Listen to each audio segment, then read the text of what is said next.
It's interesting to me that almost all the world's major religions have some kind of love neighbor, love self parallel in there. So in that dynamic, there's a you and an other.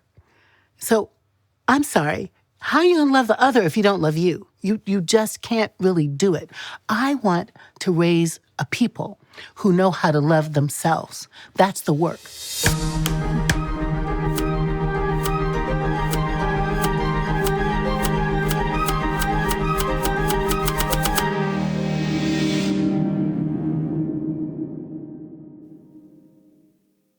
In everyone's life, childhood is the creator of character.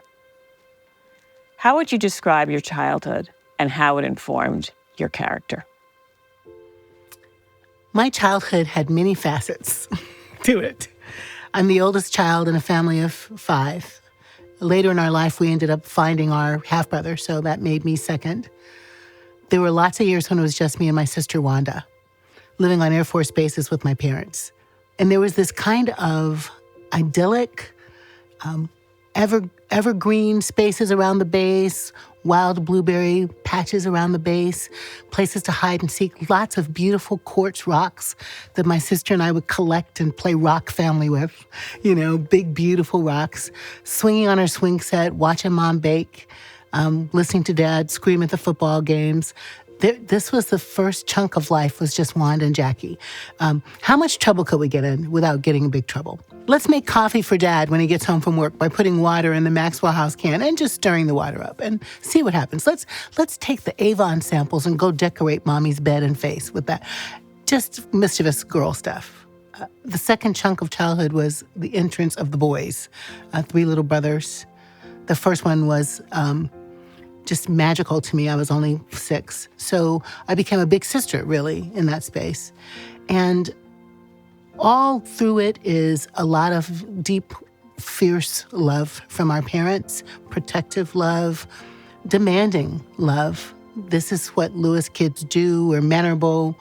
We mind our teachers. We study hard. We're going to go to college. Lots of expectations of excellence, quite frankly, and lots of giggles and laughter and dancing.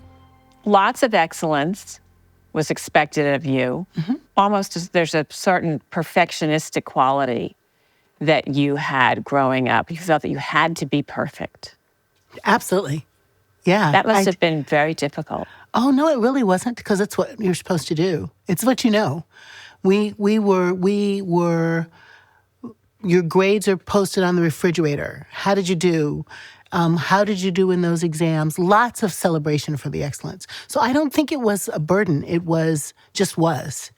And you live into what you learn you're supposed to live into. So we did. I mean, we've got Grammy Award-winning singers, Army General, top of the law class folks. We really lived into the parents' expectations. And honestly, I have no regrets about that. I don't. Tell me about what you learned in kindergarten and why it resonated so powerfully for you. I love that book. Everything I learned in my life, I learned in kindergarten. What I learned in kindergarten, in the idyllic place that was the Air Force Base, was that I was the N-word. It was the first time that someone ever said that word to me. I was in kindergarten, in my happy, well-adjusted little Air Force life, with 2 friends, Tommy Hollister, blonde, red-haired, great guys, my buds. And then Lisa came. She moved from Mississippi to New Hampshire and brought with her caste system and stage whispered to one of the Tommies, I don't know why you're sitting next to this nasty N-word. And don't you know she gets chocolate milk from her mother's tits? Now, had not heard the N-word and did not know that milk came from tits. So both of those were like, ucky, yucky. I felt really traumatized by that. Went home and told my parents about that.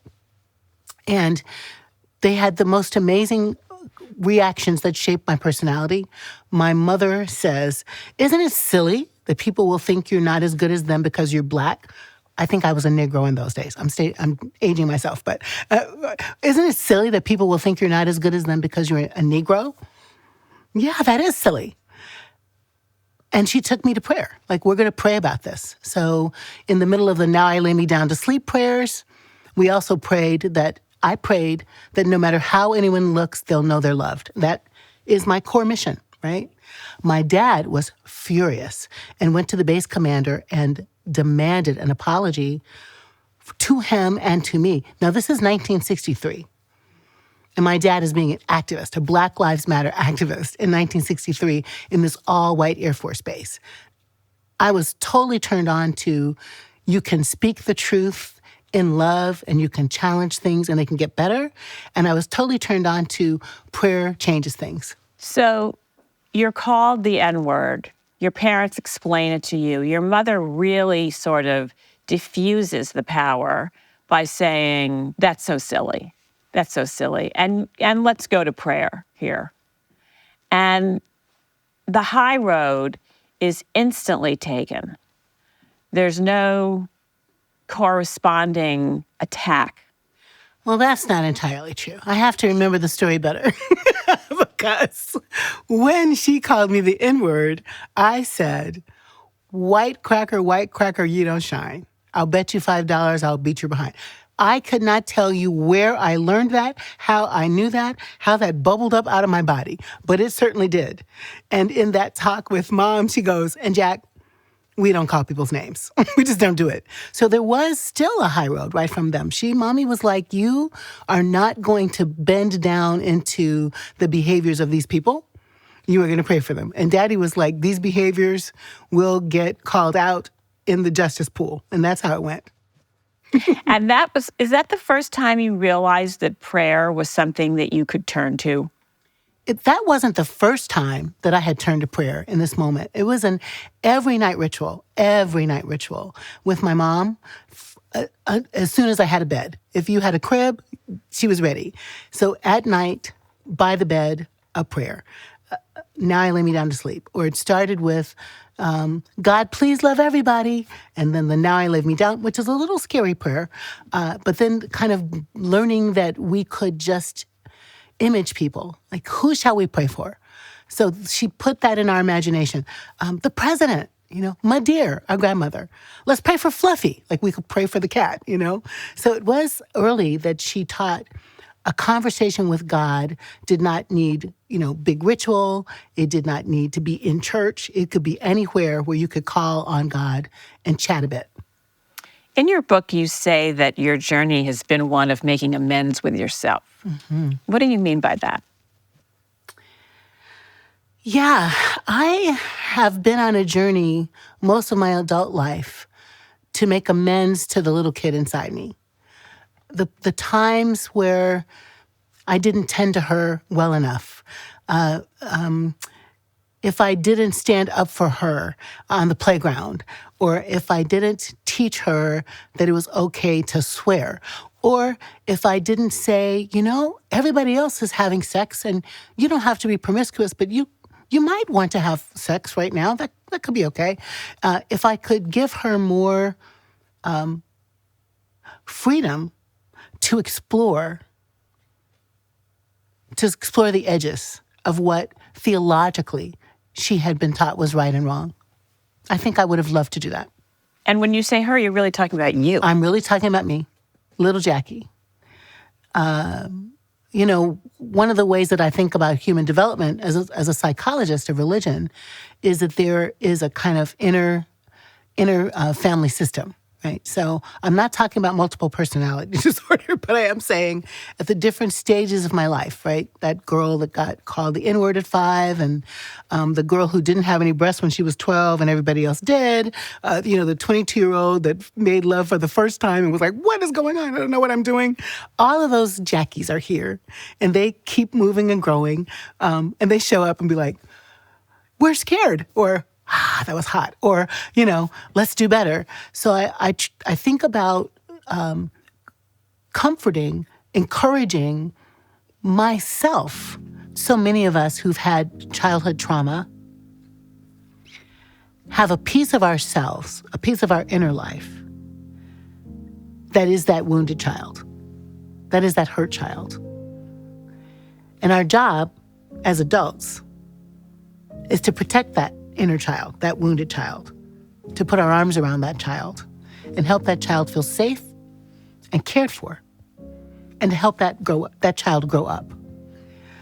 I've done that for myself. I've cared for myself through therapy, with coaching, so that the little one in me, my therapist says the little one in me, sometimes has a big thing to say, big voice. So I listen to that, and I feel like there's wisdom in that comes from my wounding and comes from also my growing up. Every single experience that has happened to me has made me me. Therefore, though it hurt, though I wouldn't wish it, I claim it as part of my identity, and it makes me strong. So wisdom comes from pain. What wisdom would you say your pain has given you? How I've become wise from my personal pain is sometimes people are doing the best they can and they will just screw you up anyway. They just will. They don't have the resources. They don't have the wisdom. They don't have the insight. They experienced something that made them do it again to you. Hurt people hurt people.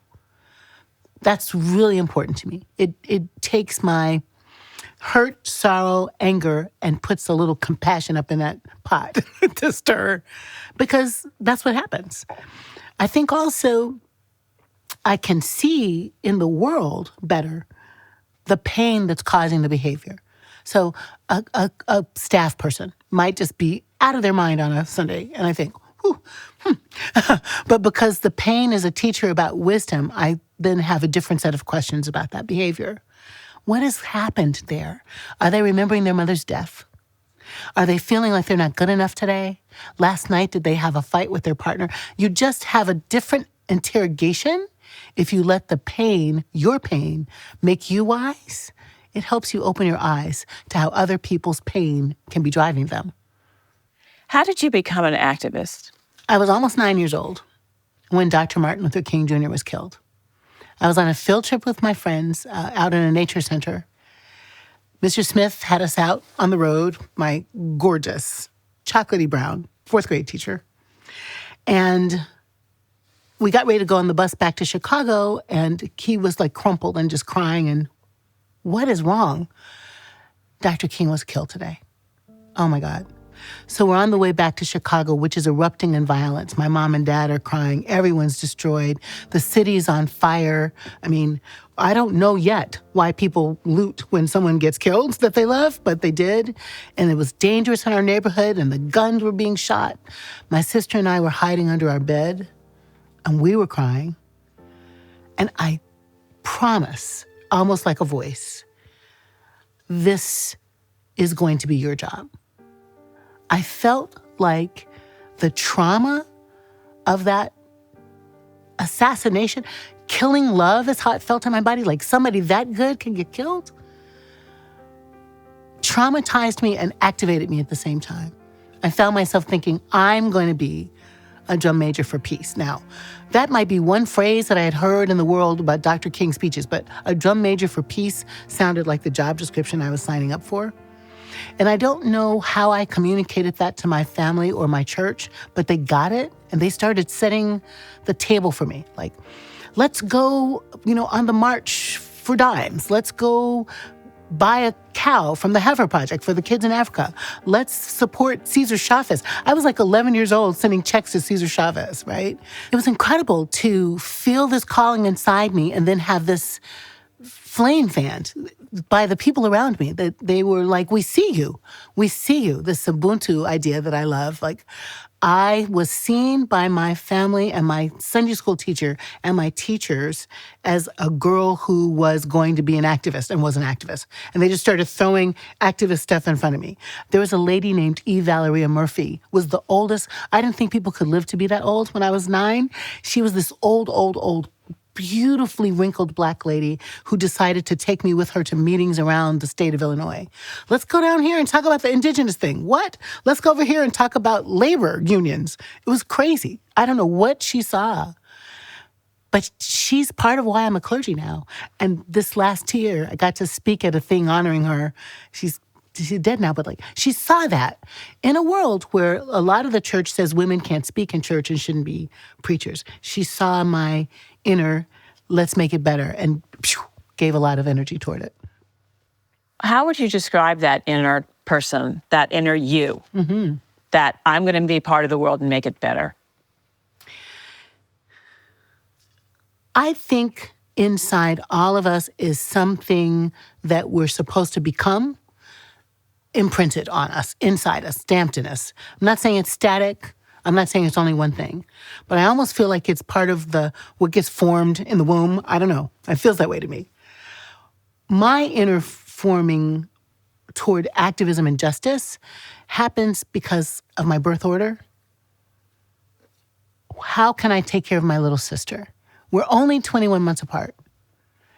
But if she gets sick in the bed, I'm like, I got to take care of her. If she wants to put a pin in her mouth, I'm like, get that penny out of your mouth. Like, I was her guardian. Like, you were not going to hurt yourself. And that same kind of dynamic with my little brothers. And then being my mother's helper in the kitchen, my dad's helper outside with the car. There was a kind of helping.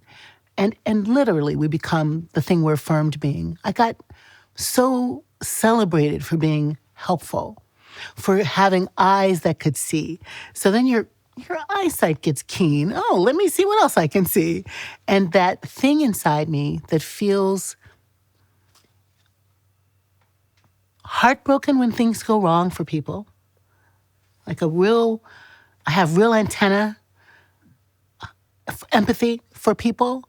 But also, what got celebrated and nurtured was, I know how to do it. So I know how to stand in the gap. I know how to write a letter to the president when I'm a kid. I know how to save my money in a bank and send it to a charity. I know how to advocate for the person don't do that. You're going to hurt her. Like, I know how to advocate for the vulnerable because of my family system. Why do we need activists? What role do you think they play in moving our society forward? For as long as there's been humans, there's conflict. Because wherever two or more people exist, there's different opinions. And I think our default position, sadly, sometimes as humans under stress, under pressure, we get tribal, we back ourselves into a corner, we stick with our own kind, we fuel our own self-interest. This is what's going to make me and mine okay. And in that dynamic, somebody has to say, but that's not okay enough for everybody. Like, there's a whole world of us that are connected to each other. I'm inextricably connected to you and you to me. My destiny is tied up in your destiny. So someone who just raises up a mirror and goes, no, that's not good enough. Women should be able to vote too. Women should be able to have property. Queer people ought to be able to live a life of love and get married. Leave no child behind. It's a kind of a vision for a healed world that is planted in most of us that can get blindfolded when we feel under stress and pressure and we don't think there's enough. We think about scarcity, but someone reminds you that there's enough for all of us. Someone reminds you that we can all flourish. Someone reminds you what justice looks like. Activists agitate to make the world that we all dream of come true. Good trouble. Good trouble. Holy trouble. Yeah. Sometimes in a quiet voice and sometimes screaming with their fists in the air. Sometimes with a pen, making a poem. Sometimes writing a song. Sometimes preaching a sermon. Sometimes laying our bodies down on the ground and saying Black Lives Matter or I can't breathe. Sometimes getting arrested. Oftentimes getting arrested. You write, unless you do the work to understand the places where you hurt, where rejection and judgment have caused you pain, you can take childhood wounds into adulthood. Can you tell me what that work looks like? Sure. It's interesting to me that almost all the world's major religions have some kind of love neighbor, love self parallel in there. Islam says, don't withhold from someone that which you want for yourself. Judaism says, love the stranger, because you were once strangers in the strange land. Christianity says, love your neighbor as yourself, or do unto others as you have them do unto you. So in that dynamic, there's a you and an other. So I'm sorry. How are you going to love the other if you don't love you? You just can't really do it. It could be infatuation. It might even be tolerance. But I think true love, the non-possessive delight in the unique particularity of the other is how I like to think about that. My professor defined it that way. The non-possessive delight in the unique particularity of the other. I want to raise a people who know how to love themselves. That's the work. Like the work of love yourself unconditionally, to delight in your particularity, even if you're weird that morning, because you are, I am. Like, how can I just receive myself as a gift to myself? I am tired today, therefore I'm cranky. Not today, but yesterday. I am feeling hurt. I am sad. I am joyful. I am delighted. I'm insecure. The vicissitudes of our human experience, if we just relax and receive and love that about ourselves, that's the best rehearsal for that kind of love for the neighbor. So the work is, look at your stuff. Don't pretend. Be candid. Get jiggy with your truth. This is me. Here's how I'd like to be better. I'm going to work on that. But don't pretend about you. You can't love your own facade. So the work is real, truth-telling, excavating our story with a therapist or a coach or a good pastor or friend. Child, let me tell you about this part. Being curious about yourself. Not narcissistic. That's not what that is. But this is how I got to be a me. And that kind of curiosity grows our muscle of having the same kind of curiosity for the so-called other. Loder used to say, we're in search of the face that will never leave us. I love that. I see you into existence, this Ubuntu theory. I see you and you become. Everybody wants to be seen. But we also, I think, as human beings, develop shame early. I wish that wasn't true. But we haven't had enough distance from the generations of shamers, where shame is an education tool or a training tool. So that it's in us, right? You do drop that cookie jar, You learn early also that someone's going to see your poops, and someone's going to see your mistakes, and someone's going to see your flaws, and they're going to deride you. Oh, I want to hide from that. I think the work we want to do in the culture in which we live is to make seeing people as they really are a celebration, to learn to affirm that. You've got little kids in school. How was your friend Bobby today? He seemed down. What did you notice about him? How was he dressed? Had he eaten enough food? Could we curate eyes that learn how to see and not judge, just see? What is fierce love? Fierce love. I've been in search of a word to describe my feeling for the world and my feeling for God for almost all my life. And I've found the way to describe it. It's this fierce love that is bold, brazen, risk-taking, never say no, willing to put down your stuff for somebody else's stuff, vulnerable, rule-breaking love. And I've experienced it. I experienced it when I had a car accident in Canada. And I was totaled the car. My boy, my beau, my husband-type human being was being in the hospital, and I wasn't. I had no money. I had no car. I had nothing except my tears and my fear. And this nice white lady sees an afro-wearing black kid, clearly out of place, bloody jacket, glass in the hair, crying. And she walks toward me in a lobby with all kinds of people. She's the only one. And says, "What's going on?" And man, that's right here again. Just the what's going on, the bold approach, I'm going to just come to you. I'm going to cross the borders to get to you, to give you what you need. And she did. She took me to get drugstore to get toothpaste and shampoo, and she took me to get food. She checked me into a hotel and paid the bill. She picked me up the next morning and took me to the hospital to get my lover. Like, what? Who are you? But she did that. That's fierce love. What did that impress upon you? What did you learn from that? Human to human, our hearts are linked. My tears awakened her compassion. She was fearless and relentless and courageous about taking care of me.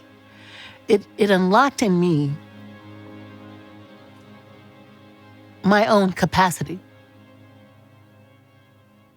to reach out to the stranger, to make friends with the one who doesn't have a friend, to donate beyond my comfort level, to make sure that people can recover from storms, to go to Louisiana and pull out moldy plasterboard to rebuild houses, to go to the border and deal with the immigration issue.